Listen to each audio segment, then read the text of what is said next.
और सबसे पहले जो बड़ी खबर है वो प्रधानमंत्री नरेंद्र मोदी से जुड़ी हुई है। बड़ी जानकारी है कि मिशन साउथ का आज आखिरी दिन है।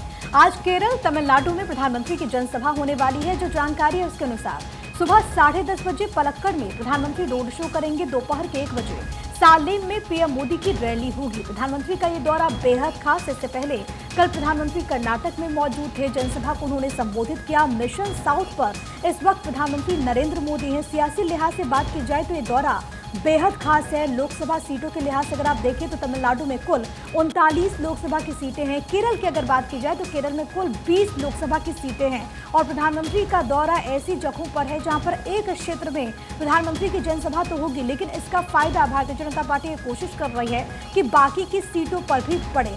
सुबह 10:30 बजे पलक्कड़ में प्रधानमंत्री का रोड शो होगा। दोपहर के 1 बजे सालेम में प्रधानमंत्री रैली करने वाले। इससे पहले कल जब प्रधानमंत्री मिशन साउथ पर निकले थे तो उन्होंने ट्वीट भी किया था, जिसके जरिए उन्होंने इस बात का जिक्र किया कि इस बार बीजेपी और एनडीए पूरी तरीके से आश्वस्त है कि वहां पर साउथ में, दक्षिण भारत के राज्यों में भारतीय जनता पार्टी को वहां की जनता सपोर्ट करेगी, वहां पर जन समर्थन मिलेगा। लेकिन प्रधानमंत्री की रैली में जिस तरीके से भीड़ उमड़ रही है, अगर वो वोट में तब्दील होती है तो जाहिर है कि विपक्ष की धड़कनें काफी ज्यादा बढ़ जाएंगी। तमिलनाडु में प्रधानमंत्री की जनसभा होने वाली है। लगातार back to back mission south पर खुद प्रधानमंत्री निकले हुए हैं। इससे पहले भी उन्होंने कई मर्तबा इन राज्यों का दौरा किया और अब क्योंकि चुनावी शंखनाद हो चुका है तो पीएम का ये दौरा बेहद खास।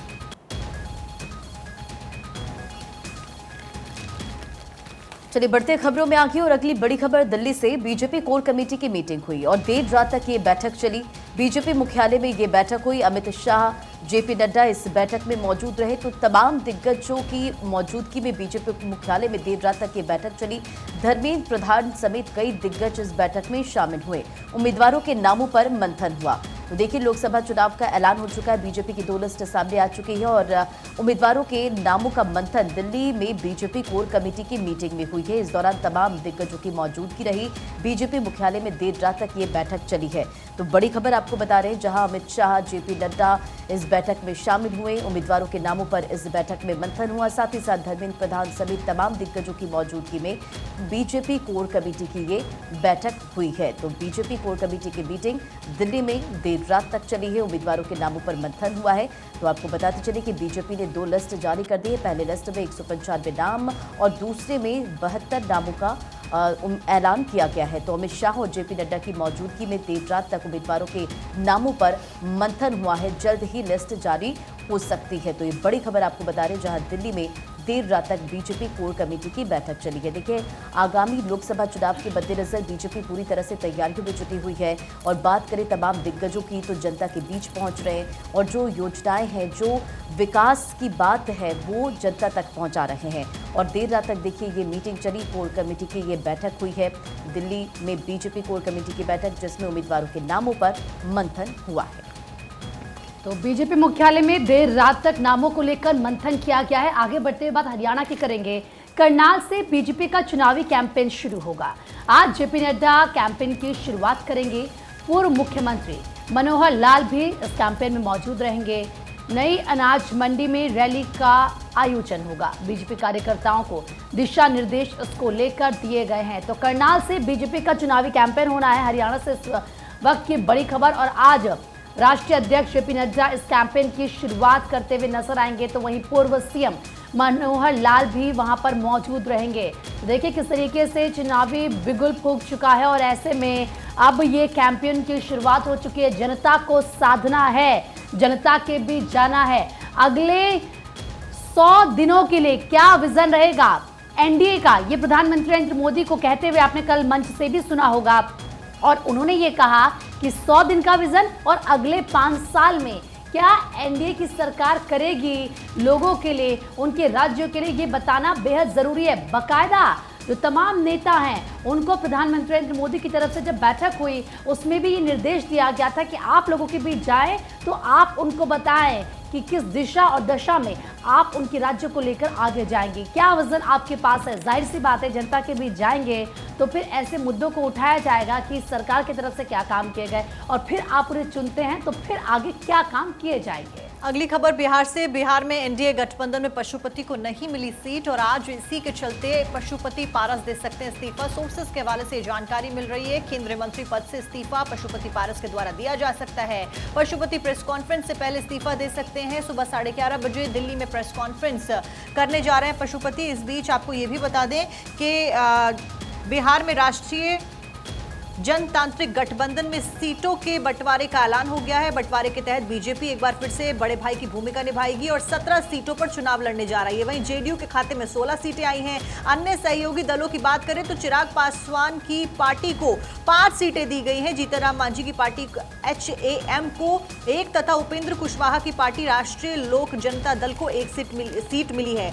इस बीच चिराग पासवान की पार्टी को क्योंकि 5 सीटें मिली है, इसी वजह से पशुपति पारस नाराज हो गए हैं और जो जानकारी मिल रही है उसके अनुसार वो इस्तीफा भी आज दे सकते हैं। सोर्सेस के हवाले से बड़ी जानकारी कि पशुपति पारस आज प्रेस कॉन्फ्रेंस करने से पहले अपना इस्तीफा पार्टी को सौंप सकते हैं। गौर करने वाली बात यह है कि एनडीए के सहयोगी लोजपा प्रमुख पशुपति पारस को एक भी सीट नहीं मिली है, जो कि इस समय मोदी सरकार में खाद्य और प्रसंस्करण मंत्री हैं। सूत्रों के हवाले से अब यह खबर मिल रही है कि एनडीए में गठबंधन में सीट में ना मिलने की वजह से पशुपति पारस मोदी कैबिनेट से जल्द ही इस्तीफा दे सकते हैं और 11:30 बजे प्रेस कॉन्फ्रेंस से पहले उनके द्वारा इस्तीफा दिया जा सकता है, जो सोर्सेज बता रहे हैं। कहा जा रहा है कि सीट शेयरिंग में चिराग पासवान की एलजेपी को क्योंकि 5 लोकसभा सीटें मिली हैं और इसी वजह से पशुपति पारस अब नाराज हो गए हैं और इस बात से नाराजगी के चलते सीट शेयरिंग की घोषणा से पहले ही उनसे बात हुई थी और अब नाराजगी के चलते उनके द्वारा इस्तीफा भी यहां पर दिया जा सकता है। तो ये बड़ी खबर बिहार की राजनीति से जुड़ी, जहां पर चाचा और भतीजे के बीच में एक बार फिर से यहां पर बहस छिड़ती हुई नजर आ रही है, जहां पर चिराग पासवान की पार्टी को 5 सीटें, वहीं पर अब पशुपति पारस के द्वारा इसी के चलते इस्तीफा दिया जा सकता है। और बिहार की हाजीपुर सीट को लेकर के ये विवाद इतना ज्यादा गहराया कि पशुपति पारस की राहें अब अलग हो सकते हैं। हालांकि अगला कदम क्या होगा ये देखना होगा, लेकिन एक बड़ी खबर कांग्रेस CWC की आज मीटिंग होने वाली है। चुनावी घोषणा पत्र को दिया जाएगा अंतिम रूप। सुबह 10 बजे कांग्रेस मुख्यालय में CWC की यानी कि कांग्रेस वर्किंग कमेटी की ये बैठक होने वाली है। लोकसभा उम्मीदवारों पर चर्चा होगी। आज फाइनल हो जाएगी कांग्रेस की तीसरी लिस्ट। कांग्रेस की केंद्रीय चुनाव समिति की बैठक होने वाली है। आज शाम के 4 बजे लोकसभा के उम्मीदवारों पर मुहर लगेगी। मल्लिकार्जुन खड़गे की अध्यक्षता में CEC की बैठक होगी। तो ये दोनों बैठकें बहुत ज्यादा महत्वपूर्ण है। एक तरफ कांग्रेस वर्किंग कमेटी की बैठक, दूसरी तरफ CEC की बैठक भी होने वाली है। वर्किंग कमेटी में चुनावी घोषणा पत्र को लेकर के चर्चा की जाएगी और कहा यह जा रहा है कि इस बार राहुल के न्याय को लेकर के कांग्रेस पार्टी कई वायदे घोषणा पत्र में शामिल कर सकती है, आम लोगों से कर सकती है चुनाव के मद्देनजर। इसके बाद एक और बड़ी बैठक होने वाली है CEC की। अब CEC की जब बैठक होती है तो उसमें उम्मीदवारों के नाम पर मंथन होता है। इससे पहले कांग्रेस पार्टी की तरफ से 2 सूची जारी की गई थी, लेकिन अब बाकी सीटों को लेकर के मंथन होगा। बाकी सीटों को लेकर के किन बिंदुओं पर और क्या कुछ फॉर्मूला होता है वो देखना होगा। इससे पहले कई राज्यों के लिए कांग्रेस पार्टी की तरफ से नाम जो है वो सामने कर दिए गए हैं, लेकिन अभी भी एक लंबी सूची का इंतजार है, क्योंकि कांग्रेस पार्टी ने अभी तक जो नाम अनाउंस किए हैं 100 से कम उनकी संख्या है। लेकिन ऐसे में बाकी जगहों के लिए कब कांग्रेस पार्टी की तरफ से उम्मीदवारों की घोषणा की जाएगी वो देखना होगा।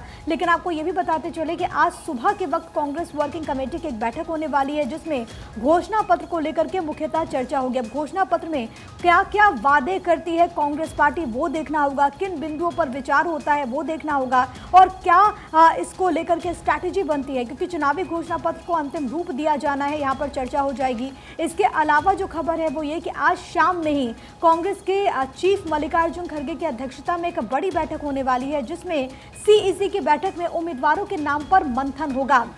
इससे पहले क्योंकि कई राज्यों से ये खबर सामने आई कि वहां पर जो बड़े चेहरे हैं उनको उतारा गया। कई राज्यों में कांग्रेस ने चौंका देने वाले डिसीजन भी लिए। हालांकि बहुत ज्यादा रिस्क कांग्रेस पार्टी ने नहीं लिया, लेकिन अब सबकी निगाहें होंगी रंजना तीसरी सूची पर। बिल्कुल, चलिए खबरों में बढ़ेंगे अब आगे और अब बात आपके फेवरेट सेगमेंट की यानी कि अखबारों की। अखबारों में किन तमाम बड़ी खबरों का जिक्र है उसकी बात करते हैं। देखिए, बीजेपी के लिए दक्षिण का द्वार खोलने में जुटे हैं प्रधानमंत्री नरेंद्र मोदी। और बीते दिन की बात करें या उससे पहले प्रधानमंत्री नरेंद्र मोदी लगातार दक्षिण के कई राज्यों में पहुंच रहे हैं, चुनावी सभा करते हुए नजर आ रहे हैं, रैली करते हुए नजर आ रहे हैं। बीते दिन तेलंगाना के जगतियाल में चुनावी सभा को प्रधानमंत्री नरेंद्र मोदी ने संबोधित किया और यहां पर कांग्रेस पर जमकर निशाना साधते हुए प्रधानमंत्री मोदी नजर आए और विकास की बात तो उन्होंने किया ही, लेकिन विपक्ष पर उन्होंने जमकर निशाना साधा। देखिए, अखबारों का अगर जिक्र करें तो शक्ति पर वार का मतलब माताओं बहनों पर वार है। प्रधानमंत्री नरेंद्र मोदी जब तेलंगाना के जगतियाल में थे, एक रैली के दौरान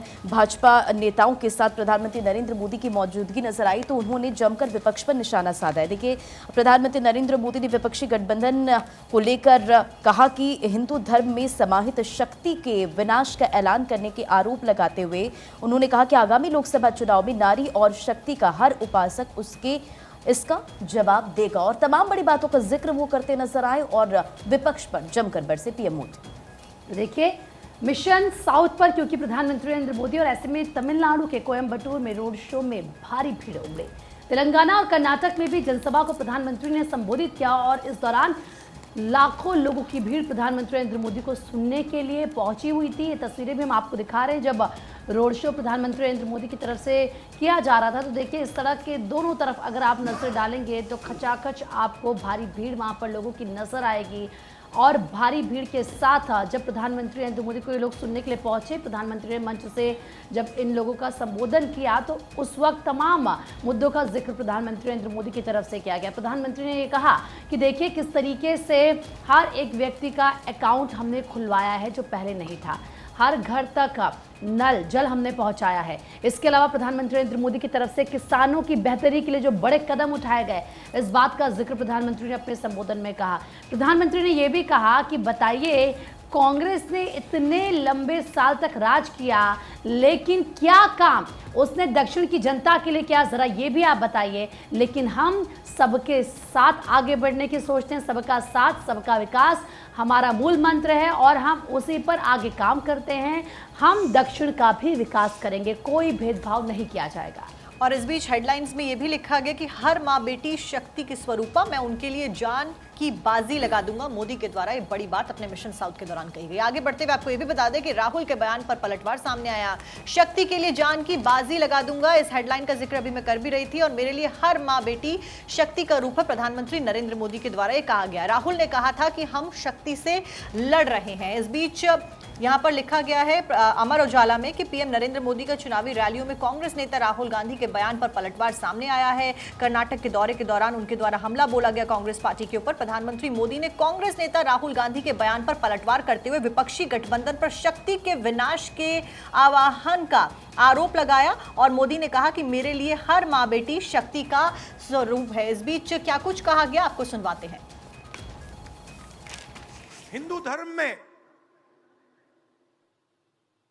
शक्ति शब्द होता है।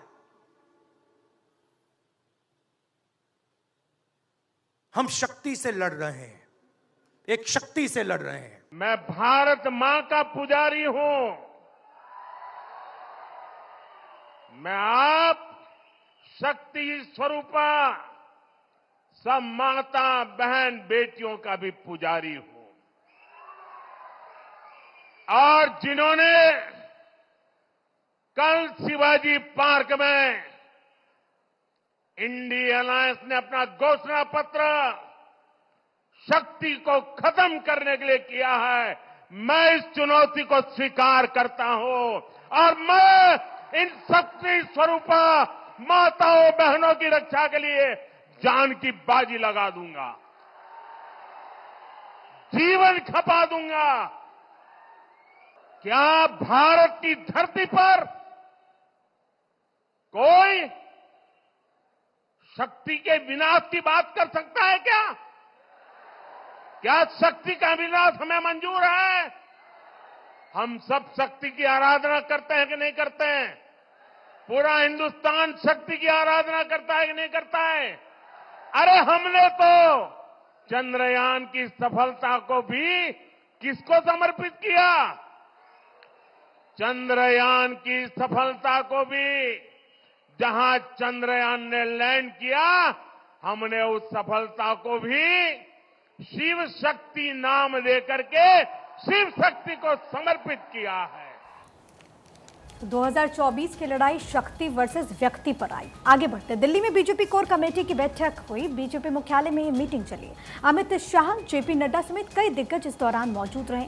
कई राज्यों को लेकर के बीजेपी कोर कमेटी की बैठक में कई विषयों पर चर्चा हुई, लेकिन सबसे बड़ी बात है कि उम्मीदवारों के नाम पर मंथन हुआ है और ये बैठक बेहद खास रही। और जो बड़ी जानकारी है वो ये कि इस दौरान कई राज्यों को लेकर के चर्चा हुई। अलग अलग राज्यों को लेकर के उम्मीदवारों के नाम पर मंथन हुआ। जो पैनल बना हुआ है उस पर चर्चा हुई है। अलग अलग राज्यों के प्रतिनिधि भी क्योंकि इस मीटिंग में मौजूद थे, तो अब देखना होगा कि आगे इसको लेकर के क्या कुछ रणनीति भारतीय जनता पार्टी बनाती है। रंजना, बढ़ते हैं खबरों में आगे। इलेक्टोरल बॉन्ड से जुड़े मामले पर सुप्रीम कोर्ट की संविधान पीठ ने एसबीआई को निर्देश दिया है।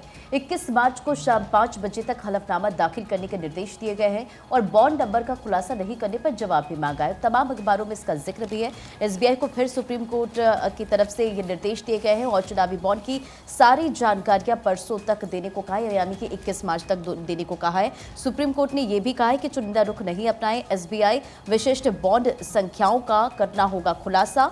और देखिए, उच्चतम न्यायालय ने साथ ही चुनावी बॉन्ड मामले में औद्योगिक निकायों, उद्योग मंडल, एसएचओ और भारतीय उद्योग परिसंघ की गैर सूचीबद्ध याचिकाओं पर सुनवाई करने से इनकार भी कर दिया है। ये बड़ी जानकारी आपको दे रहे हैं। औद्योगिक निकायों ने बॉन्ड विवरण का खुलासा करने के खिलाफ वरिष्ठ अधिवक्ता मुकुल रोहतगी ने के जरिए दायर की अपनी अंतरिम याचिका पर तत्काल सुनवाई करने की भी बात सामने आई है। तो ये बड़ी जानकारी है। देखिए, चुनावी बॉन्ड की सारी जानकारियां परसों तक देने को कहा गया है और यानी कि 21 मार्च तक को देने को कहा गया है और सुप्रीम कोर्ट ने निर्देश दिया है और उसे चुनिंदा रवैया ना अपनाने और 21 मार्च तक चुनावी बॉन्ड योजना से संबंधित सभी जानकारियों को पूरी तरह से खुलासा करने को कहा है, यानी कि एसबीआई को ये कहा गया है।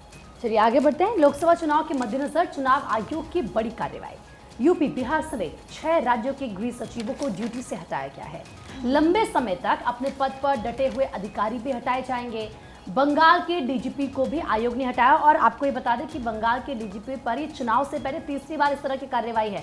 2016 में जब विधानसभा चुनाव था उस वक्त भी इस तरह से उन पर कार्रवाई की गई थी। उसके बाद 2019 लोकसभा चुनाव में भी इस तरह की कार्रवाई की गई थी और अब देखिए एक बार फिर से किस तरीके से डीजीपी पर यह कार्रवाई की गई। हालांकि ये खबर दैनिक जागरण में फ्रंट पेज पर छपी है, हेडलाइन दिया गया है, चुनाव आयोग ने उत्तर प्रदेश और बिहार समेत 6 राज्यों के गृह सचिव हटाए हैं।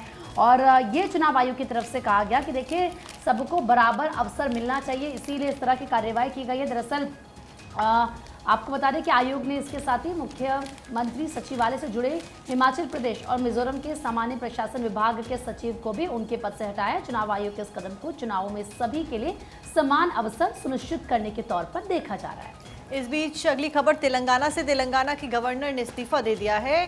तमिलिसाई सुंदरराजन ने इस्तीफा दे दिया है और इसके बाद पुडुचेरी एलजी पद से भी इस्तीफा उनके द्वारा दे दिया गया। लोकसभा चुनाव लड़ने की संभावना जताई जा रही। सूत्रों के हवाले से बड़ी जानकारी आप तक पहुंचा रहे तमिलिसाई सुंदरराजन ने तेलंगाना गवर्नर और पुडुचेरी के एलजी पद से इस्तीफा दे दिया, जिसके बाद ये कहा जा रहा है कि अब वो चुनाव भी लड़ती हुई नजर आने वाली। केंद्र शासित प्रदेश पुडुचेरी के उपराज्यपाल और तेलंगाना के राज्यपाल के रूप में नियुक्ति से पहले डॉक्टर तमिलिसाई सुंदरराजन बिल्कुल, क्योंकि देखिए किस तरीके से कल ये खबर आई थी साक्षी सामने कि उन्होंने अपने पद से इस्तीफा दे दिया है और इस तरह की आशंका जताई जा रही है कि वो आगे लोकसभा का चुनाव लड़ सकती हैं। प्रिया, बिल्कुल आगे बढ़ते हैं। लोकसभा चुनाव से जुड़ी एक बड़ी खबर है। रोहिणी आचार्य की हो सकती है राजनीति में एंट्री। सारण से संभव है कि वो चुनाव लड़े। रोहिणी आचार्य आपको मालूम है कि काफ़ी ज़्यादा मुखर भी नजर आती हैं। सोशल मीडिया हैंडल्स पर लगातार वो हमलावर भी रहती हैं और इसको लेकर के नीतीश कुमार पर कभी सवाल उठाती हैं, कभी बीजेपी पर सवाल उठाती हैं और काफ़ी ज़्यादा रोहिणी आचार्य को लेकर के कहा जाता है कि पॉलिटिकली वो सोशल मीडिया पर एक्टिव हो रही हैं, लेकिन राजनीति में, सक्रिय राजनीति में उनकी एंट्री होगी। और कहा जा रहा है कि सारण से चुनाव लड़ सकते हैं रोहिणी आचार्य। अब सारण को अगर आप समझे तो सारण लालू प्रसाद यादव के परिवार का गढ़ रहा है। यही वो सीट रही है जहां से लालू यादव कभी प्रतिनिधित्व किया करते थे और अब खबर यह है कि जब लालू यादव की बेटी रोहिणी आचार्य सियासत में एंट्री करे तो वो सारण सीट को ही चुन सकती है। हालांकि एक छोटा सा अपडेट ये भी इस पूरे मामले में आप समझ लीजिए कि लालू परिवार में मीसा भारती इकलौती उनकी ऐसी बेटी हैं जो कि राजनीति में एक्टिव है, बाकी की बेटियां राजनीति में एक्टिव नहीं है, लेकिन अब दूसरी ऐसी बेटी हो सकती है रोहिणी आचार्य जो कि सक्रिय राजनीति में उतरे। बिल्कुल, बढ़ते हैं खबरों में आगे। देखिए, बिहार में एनडीए में सीट बंटवारा हो गया है। बीजेपी 17, जेडीयू 16 और सीटों पर चुनाव लड़ेगी। और चिराग पासवान की अगर बात करें तो 5 सीट चिराग पासवान को मिली। उपेंद्र कुशवाहा और मांझी की पार्टी एक-एक सीट पर चुनाव लड़ेगी। भास्कर के हवाले से आपको ये खबर बता रहे हैं। देखिए, सीटों का बंटवारा हो चुका है एनडीए में और बीजेपी 17, जेडीयू 16 सीटों पर चुनाव लड़ेगी। पशुपति पारस के हाथ खाली है और पशुपति पारस की नाराजगी की बात सामने आ रही है। लेकिन सबसे बड़ा सवाल है कि अगर पशुपति पारस के पास सीट बंटवारे को लेकर, सीट शेयरिंग को लेकर अगर फॉर्मूला फिट नहीं बैठता तो वो क्या कर सकते हैं। देखिए, हाजीपुर सीट से वो चुनाव लड़ सकते हैं और कहीं ना कहीं चिराग पासवान को वो चुनौती दे सकते हैं। अगर महागठबंधन की बात की जाए तो महागठबंधन ने अभी तक वहां से कोई प्रत्याशी नहीं उतारा है, तो एक बड़ी चुनौती कहीं ना कहीं हो सकती है। प्रीति, तो देखिए, बिहार एनडीए में सीट बंटवारे से पशुपति पारस नाराज है, जैसे कि अभी आपको रंजना ने भी बताया। और कहीं ना कहीं सूत्रों के हवाले से इस वक्त की बड़ी खबर आपको बता रहे हैं, कैबिनेट से वो जल्द इस्तीफा दे सकते हैं। पशुपति पारस आज अपनी टीम के साथ इसको लेकर बैठक करेंगे। आपको बता दें कि लोक जनशक्ति पार्टी रामविलास को 5 सीटें मिलने से, यानी कि चिराग पासवान की जो पार्टी है उनको 5 सीटें मिली हैं, लेकिन पशुपति पारस के हाथ खाली हैं, उन्हें एक भी सीट नहीं दी गई है। और इस बीच बिहार महागठबंधन को लेकर बड़ी जानकारी मिल रही है। अब फेज वाइज उम्मीदवारों की सूची जारी की जाएगी। बिहार में महागठबंधन पहले 2 फेजेस के लिए अपने कैंडिडेट्स का ऐलान करने जा रहा है। अप्रैल में पहले 2 फेजेस में बिहार में 9 लोकसभा सीटों के लिए चुनाव होंगे। और इस बीच महागठबंधन के नेता उपेंद्र कुशवाहा, पशुपति पारस और मुकेश सहनी के संपर्क में है, जानकारी मिल रही है। फिलहाल सूची जारी की जाएगी और उसके ऊपर मंथन लगातार जारी है। फेज वाइज उम्मीदवारों की सूची जारी की जाएगी। प्रिया, चलिए आगे बढ़ते। पूर्व सांसद लवली आनंद जेडीयू में शामिल हो गई हैं। सांसद ललन सिंह ने पार्टी की सदस्यता लाई, शिवहर से लड़ सकते हैं लोकसभा का चुनाव। आपको याद होगा कि जो लवली आनंद हैं वो यहाँ पर कल भी तस्वीरें सामने आई थी और क्योंकि उनके जो पति हैं वो काफ़ी बाहुबली नेताओं में उनकी गिनती होती है और अब लवली आनंद ने जेडीयू में शामिल होकर के सदस्यता ली। और कहा यह जा रहा है कि शिवहर सीट